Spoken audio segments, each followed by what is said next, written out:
righty, everybody. So we're going to go ahead and get started. Welcome to our July webinar, which is our 5 email marketing strategies for fundraising to boost your open rate by 50%. My name is Ashley. I'm the digital marketing coordinator for PGM. And today's webinar is going to be hosted by our marketing director, Marissa. Just wanted to really quickly let you guys know, if you're hopping on, go ahead and just make sure you're put on mute during the rest of the webinar. We also want to welcome everyone that is maybe watching on demand. We hope that you find this very helpful. And if you have any questions after viewing this recording, feel free to reach out to us via email. And then I do want to let you guys know, if you're watching live right now, we are going to have an FAQ at the very end. So feel free to drop any questions that you have in the comments. I'll be monitoring those, and we're going to go ahead and get started. Great. All right. Thanks, Ashley. Hello, everyone. Good morning. I'm the marketing director, as Ashley mentioned, at PGM. I have a little over 6 years of experience with digital marketing and campaign management. I'm well-versed in email marketing strategies for nonprofits, and I really enjoy the creative process and the design and the fundraising aspect of email campaigns. Really quick, let's get to know you. I just want to take a quick temperature check here. How comfortable are you with email marketing? Are you a 1, a 3, or a 5? Go ahead and pop in the chat. 1, you're not very comfortable with the topic, or you're completely new to it. 3, you're kind of comfortable and you understand a handful of topics. And 5, you know what you're doing. You're an expert and you've employed several campaigns. All right, so right smack dab in the middle with 3s. Awesome. So we have a little knowledge behind us. Thank you. Okay, so according to a 2023 report from Double the Donation, 48% of donors express that regular email communications are most likely to keep them engaged and inspire repeat donations. As we can see from the graph here, millennials, Gen X, and baby boomers prefer to give online with a credit or debit card, which isn't a surprise to us because that's the way of the digital world. But we can see that email was an avenue most were inspired for boomers to give by at 33%. And Gen X and millennials have that as their second option under social media, which also says, it says a lot. So that's definitely kind of why email marketing is important to keep in mind. And it's not you're not out of the woods yet with this strategy. So incorporating email marketing into your strategy for your nonprofit is here to stay. It's an effective digital communication strategy for any age. So what types of email campaigns does a nonprofit use to cultivate fundraising? Well, let's break it down. We have 7 types. First, we have the Welcome Series. This is the most important email campaign because this begins building the relationship between brand new supporters and your mission.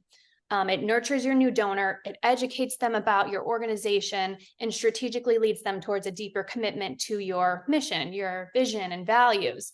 This is super important and really your first impression, so you want to make it a good one. Next, we have event campaigns. The #1 goal here is to get your nonprofit's current and prospective supporters to engage with your upcoming event.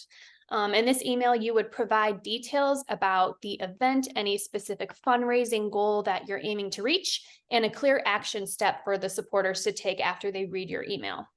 And you probably are thinking, oh, I've sent these kind of campaigns. So that's great. Educational campaigns, this is where you really shine as the expert in your nonprofit's cause.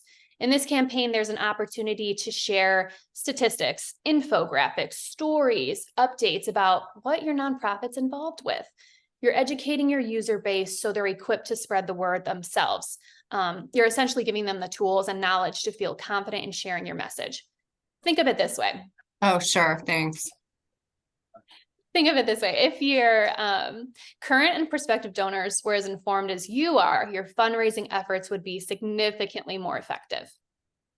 Moving right along. Welcome everyone that's joining. Please make sure you're on mute at this time. Thank you. All right, advocacy campaigns. The goal of these email campaigns is to raise awareness and inspire action. Share information about the many ways your supporters can advocate for your mission publicly and on your behalf. You want your supporters to believe in what you're doing, so much so that they broadcast to their networks in the form of a peer-to-peer fundraiser, for example. Next, we have gratitude campaigns. This is most often held after a fundraising initiative, whether it was an event, a gala, a major campaign you're having, or your year-end giving efforts like Giving Tuesday. With this campaign, you send a thank you message to all that positively impacted your fundraising efforts, and don't be shy about sharing the figures with them. Because of your generosity at our recent event, we were able to raise $30,000 to fund and launch like a new foster friend program, something along those lines. You give them the impact that you have, they've helped you create. Next, we have retention campaigns. We can all agree that donor retention is an ongoing challenge, and it's been in decline over the last 10 years, especially with COVID, right? So we're really feeling the pinch with all around donor involvement. And with this kind of campaign, you can send additional stewardship communications to those donors who aren't as active, with hopes of getting them re-engaged again. And lastly, we have donation campaigns. This is your email campaign with the ask. You should show and not tell the story in this communication with your supporter. Personalization here goes a long way, and your call to action should compel your supporters to give, as that's the ultimate goal here. All these campaigns are funneled into your overarching email marketing strategy, and they all play a hand in that final fundraising piece. So that's kind of why I briefly wanted to go over those with you. It's also worth mentioning that emails from charitable organizations receive open rates 4 times higher than normal marketing emails. So if you set up your strategy smartly out of the gate, you'll have a higher chance of securing that donation at some point throughout the donor journey. And of course, the right campaign for the right supporter truly does matter. Which leads us into fundraising recommendation number 1. Collecting email addresses at every opportunity is the best way to build a solid mailing list. You can do this through entry-level forms, asking for a name, an email address. It's also important to get the opt-in from the person at the beginning of their experience with you. This is really as simple as having a checkbox at the bottom of your form clearly stating that they would like to receive email communications with you. Retrieving emails in person too at events is another strategy. A great way to do this is to have a QR code flyer at your table, which leads them directly to the opt-in form right there. And lastly, all this newfound information should be entered into your CRM of choice to create a segment of new supporters. And a bonus would be to send a welcome email to kick off the engagement. The welcome series email actually helps you collect data by seeing what they opened, their click activity, and this is valuable information to help with your segmentation. And you're also going to want to enter all this information into your profiles in your CRM just to keep everything organized and together. So here's an example of an opt-in form. These are most commonly found on websites as a pop-up on a page, maybe in the footer, or called out on the home page in a creative way. Notice how the call to action is very actionable, right? Like join the movement, join the spring. It's more exciting than just subscribe. Another unique way to grab attention of a potential donor is to give them tangible things once they opt in, such as we can look and see here, Hungry to Help. Your free guide is here. Feeding America is giving you tips on easy ways to fight hunger. Get the guide. And you can also notice here, you'll receive news and email updates from them, and you can subscribe at any time. That's a really important language piece to have in these kind of like pop-up opt-in forms. So what are some good CRMs for nonprofits? We could honestly have a whole other webinar for this, so we're not going to dive too deeply into it, but just a brief look at a few highly recommended ones here on the screen. Donor Perfect, Network for Good. Recently, we've started working with Keela. So it's recommended that every nonprofit has a CRM to integrate their digital communications and donor base all into one workflow. All right, moving right along to our second recommendation here, which is to segment your data and personalize your outreach. Don't make the mistake of taking a one-size-fits-all approach, because remember that each subscriber has different needs. One thing you should do is gauge the interest of your subscribers. So you can send them topic-specific campaigns, deliver only the content that they're really interested in receiving. Because that's when you deliver what they want into their inbox, they're more engaged with you, and then there's more potentials for them to, donate in the future. You don't want them to unsubscribe. Secondly, of course, the more information you collect about your subscribers, the more you can personalize your ask to them. Using these segments to craft your messages to your supporters is very important. The continued outreach is key to maintaining relationships to hopefully gain more donations in the future. And if you're savvy, which we had some 3s, we might get some 5s, hopefully after this webinar, dip your toes into email automation with drip campaigns. Automate the process, so as soon as someone, let's say, subscribes to your newsletter, they're sent that welcome email. It's timely, it's effective, and it's a time saver, right? So here's your opportunity to ask them what type of content they would like to see from you. But let's take a look at some example segments that you could create. Desired frequency with communications.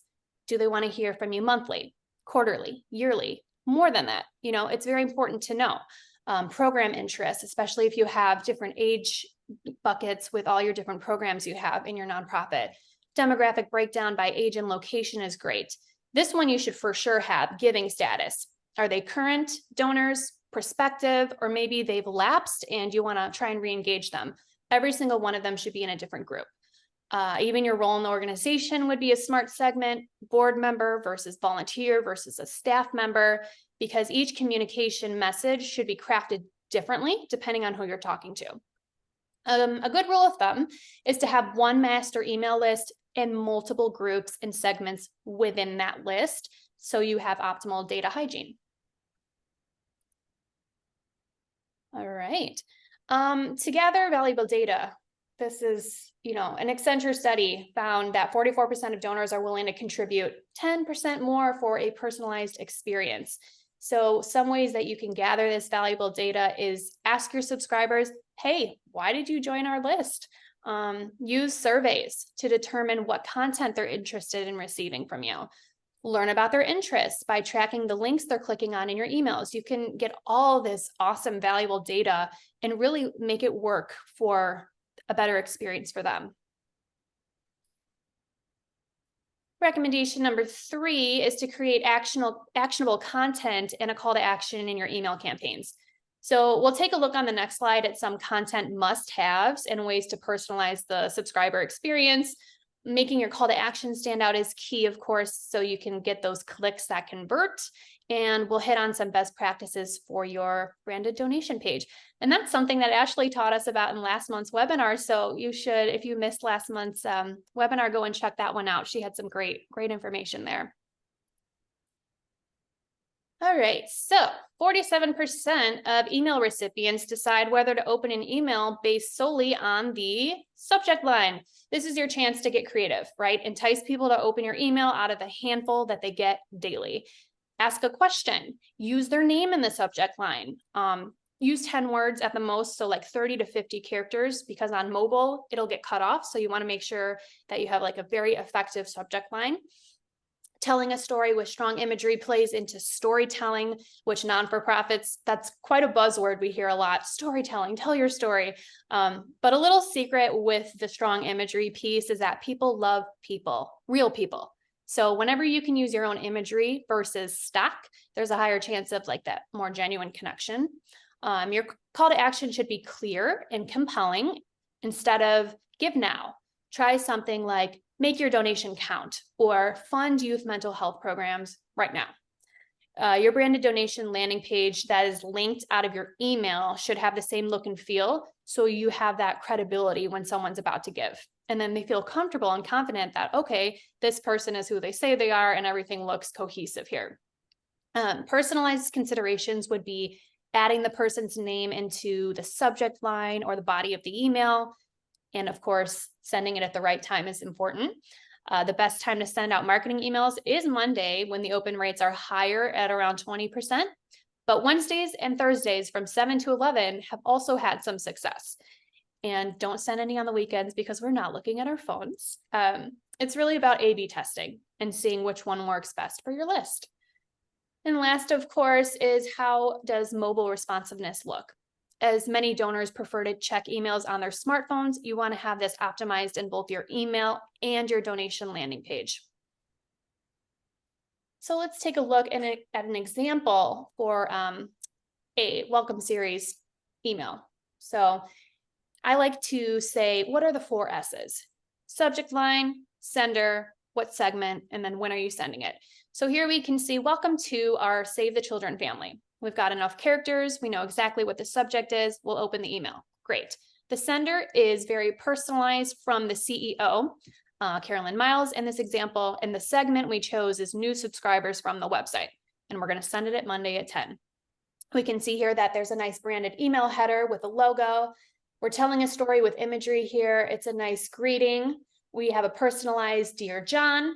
It's concise and to the point. There's not a lot going on here. Kind of just welcome, right? Thanks to the generosity of compassionate people like you, we can do these things in our nonprofit. And then the clear and compelling call to action here. Here's how you can be a part of it. So it's important to note that around 74% of new subscribers expect a welcome email after joining a newsletter. And these messages have an average open rate of 202% higher than traditional email campaigns. So you want to make sure that your welcome email does, it's perfect right out of the gate because it's so important for that first impression. Here's another quick example. Conversely, this is a Kids Matter email campaign we did last year, focusing on thanking our donors and rewarding them with a sweet treat at an upcoming fundraiser. You can see we have a nice hero image here. It's very clear what we're doing. This was, we had it where the first person's name, like, hello, Sarah, because of your support. Our subject line is, we can't thank you enough. It was sent from Kids Matter to our 2022 donor list. So we've got our 4 S's here, and it was sent on a Thursday to switch things up. So basically, if they received this email, they had an opportunity to show this coupon to a server at the fundraiser event and receive a sweet treat. I think it was like a brownie. So that was really cool and a unique way to appreciate your donors. All right, moving on to recommendation number 4. Remember that coordinating your social media and email campaign efforts is a smart move when it comes to fundraising. The 2021 M&R Benchmarks report found that 29% of a social media post audience did not follow the nonprofit. So encouraging these potential donors to engage with your email campaigns is a great way to bring them into your community and potentially reach new audiences. Also consider featuring user-generated content, some UGC from social, into your email campaigns. That could be a review, a picture, testimonial. And that's a great way to involve the supporters who are sharing about you on Facebook or LinkedIn, Twitter, Instagram, all those fun social media platforms. Threads as a new one. So here's an example I absolutely love from Charity Water. They utilize social media and email to put together this really comprehensive and creative campaign. So the main call was for people with a September birthday to start a birthday fundraiser and raise funds for families to have access to clean drinking water in Rwanda. Marketing that you can use your birthday to change the world. Who doesn't love that? So on the left are the 2 social posts here that they had for the campaign, and the email campaign with the actionable call to action, start a campaign, right here on the right. In marketing, it's all about touch points. So seeing one post on social and then receiving a more targeted email in your inbox in the same time frame keeps your nonprofit top of mind. But you just have to remember it is a delicate balance. You'll want to be strategic on which campaigns to connect social media and email to, because if you're sending too much, you're bombarding people, which could lead to unsubscribes, which is what we don't want. Also, over time, you are going to want to look at data trends to see how your frequency is. Are you sending too many emails, or are you sending not enough emails? Your email data is pertinent to answering these questions, and in a little bit, we'll hit on some KPIs that are smart that you should follow. All right. Recommendation number 5, kind of wrapping up here, keeping supporters engaged with equal effort could be a winning strategy for your nonprofit. More engagement helps build the relationship, which has the potential to lead to more donations in the future. Remember that engagement isn't just for donors. There are all kinds of people involved with your mission, right? So, and they're contributing their time and their talent to further what you're doing. So you want to keep them engaged and coming back for more. They're your number one fans, essentially. Put equal effort into volunteer retention, ensuring your staff is happy where they work, and sustaining a helpful and active board of directors. They'll all be happier to pitch in, and you'll be glad you put in the effort to keep them, for sure. Your board, staff, and volunteers are pioneers of your mission, but make sure they're appreciative. You know, you appreciate them every once in a while, like, you know, like I mentioned. Let's see here. Bonus recommendation, knowing how to decipher trends and find patterns of behavior in your email campaigns will really help you. It's easy to say, oh, you know, well, my fundraising emails are successful because my fundraising numbers are going up. But there's a few metrics that you may want to keep in mind when it comes to looking at emails and the success rate and all of that. So open rate is the percentage of people who opened your email. On average, it's normal to see an open rate of about 21%. So you want to try and be there. If you're above that, great. But if you aren't quite there, maybe kind of dig into why. Do you have too big of a list? You know, maybe we need to narrow it down to people who are more focused and actually care to open your emails.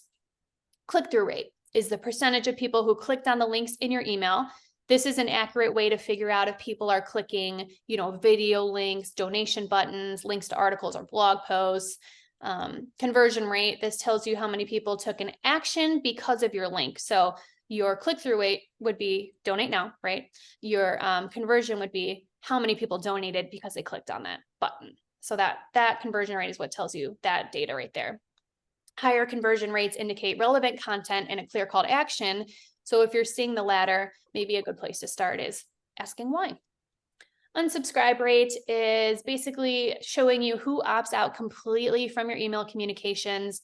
You want to check this rate after each email and see how many people open the email before unsubscribing versus how many people unsubscribe without even looking at the email, if that makes sense. If they unsubscribe, maybe have a quick form asking if they would like to receive only a certain email update from your nonprofit, like update their email interest. That might be a good way to keep them.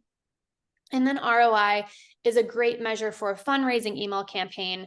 Higher ROI means your emails are getting into the right hands and the recipient is taking the action steps that you provide them. On average, nonprofits are sending between 2 to 5 emails per month, but it's all going to matter on the right cadence for you.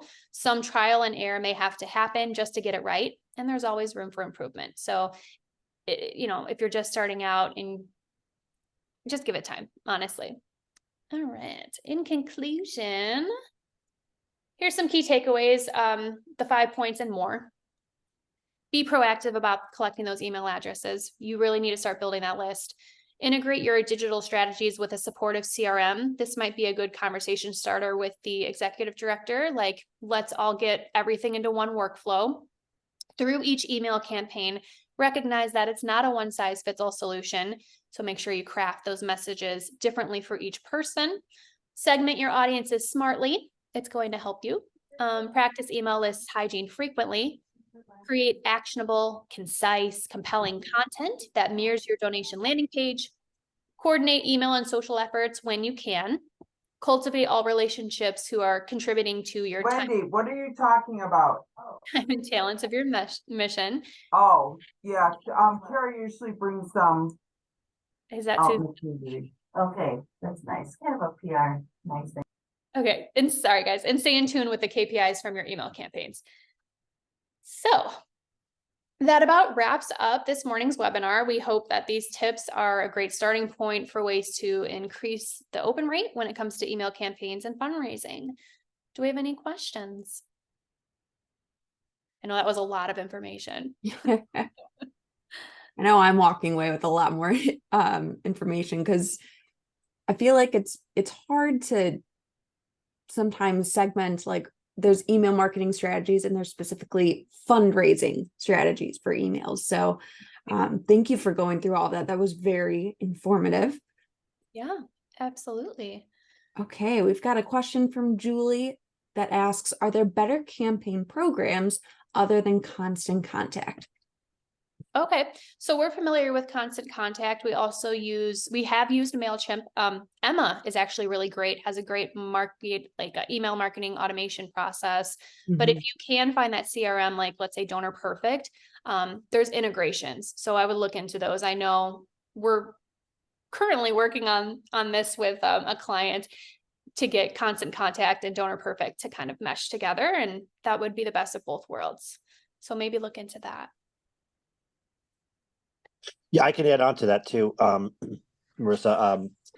A lot of clients use Constant Contact because they have a nonprofit rate. MailChimp is also very popular, but as Marissa mentioned, Emma takes both of those and uses all the add-ons that they charge, where if you used all the add-ons MailChimp has, you'd be paying about $250 a month. Emma has all those add-ins built in for $65 a month, and it has all of the marketing automation built in. So it's probably one of the best in class tools out there. If you're a Microsoft shop, Microsoft has its own email campaign that integrates into Microsoft Office. Great. Awesome. Well, thank you, Paul, for that. And then just so you guys know, if there's not any more questions, totally fine. You can always feel free to email us with any questions that you have. So we just want to say again, thank you to Marissa for putting on this really, really helpful webinar. Thank you to everyone that tuned in today, whether it's live or if you're watching the on-demand recording. We really appreciate your time. And I just wanted to remind everyone again, we will be sending you this slide deck in an email later today, as well as a recording of this webinar. And also we are going to be sending a post-webinar survey, just asking you what you thought about the topic, the presentation. If you don't mind taking some time, it takes 2 minutes to fill that out. We would really appreciate it, just so we know what we can always be working on to further better webinars experiences in the future. So thank you all so much and have a great rest of your day.